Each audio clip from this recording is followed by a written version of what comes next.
और ऐसा कोई राज्य नहीं था जिसके अस्पताल में ऑक्सीजन की किल्लत ना हुई हो, चाहे वो गैर बीजेपी शासित राज्य हो, चाहे बीजेपी शासित, हर जगह पर ऑक्सीजन की कमी थी। और ऐसी बहुत खबरें थी जब दूसरी लहर में कोरोना मरीजों को सबसे ज्यादा ऑक्सीजन की दरकार थी, लेकिन यही कीमती ऑक्सीजन मार्च, अप्रैल और मई के महीने में लोगों को नहीं मिल रही थी। कैसे अस्पताल के दरवाजों पर मरीजों ने ऑक्सीजन की कमी से दम तोड़ा, खुद अस्पताल अदालतों के चक्कर काटकर या फिर प्राइवेट कंपनियों से ऑक्सीजन मांगकर काम चला रहे थे, वो सब ने देखा। ये कोई ऐसी बात नहीं है जो देशवासियों से छुपाई जा सके। ये हमने, आपने और सबसे ज्यादा सरकारों ने देखा। लेकिन इसके बाद भी संसद के अंदर केंद्र सरकार के मंत्री कहते हैं कि राज्य सरकारों ने जो बताया उसके मुताबिक देश में ऑक्सीजन की कमी से किसी की मौत नहीं हुई। ये बयान जितना हास्यास्पद है उतना ही हैरान करने वाला।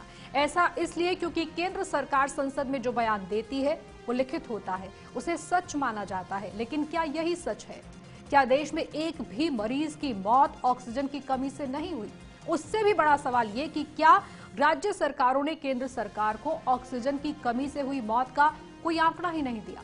आखिर इसके पीछे की सच्चाई है क्या, वो हम आपको बताते हैं। सबसे पहले तो पूरा माजरा समझिए विस्तार से कि है क्या ये। दरअसल राज्यसभा में कांग्रेस सांसद केसी वेणुगोपाल की ओर से सवाल पूछा गया कि देश में ऑक्सीजन की कमी से कोई मौत हुई है क्या।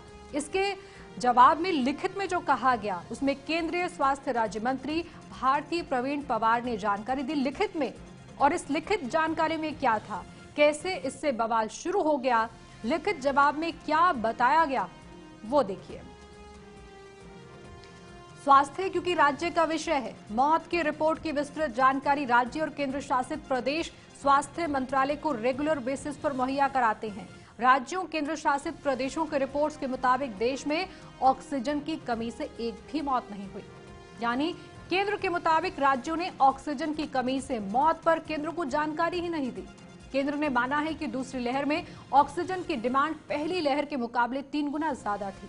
स्वास्थ्य मंत्रालय के मुताबिक मेडिकल ऑक्सीजन की डिमांड जो कोरोना की पहली लहर में 3095 मीट्रिक टन थी, दूसरी लहर में यही डिमांड बढ़कर हो गई थी करीब 9000 मीट्रिक टन। केंद्र सरकार के इसी बयान के बाद से विवाद खड़ा हुआ है। विपक्षी पार्टियों ने मोदी सरकार पर झूठ बोलने के आरोप लगाने शुरू कर दिए। बोलती बंद हो गई। जब मैंने सुना और ये पढ़ा तो जिसके परिवार के लोग ऑक्सीजन के अभाव से उनकी मृत्यु हो गई, उनके ऊपर क्या बीती हुई ये बात सुनकर मैं तो कहूंगा पूरे देश में ऑक्सीजन के अभाव से, ऑक्सीजन की शॉर्टेज से, ऑक्सीजन न मिलने से 2 लोग मर गए। उनके परिजनों ने सरकार के ऊपर मुकदमा दायर करना है।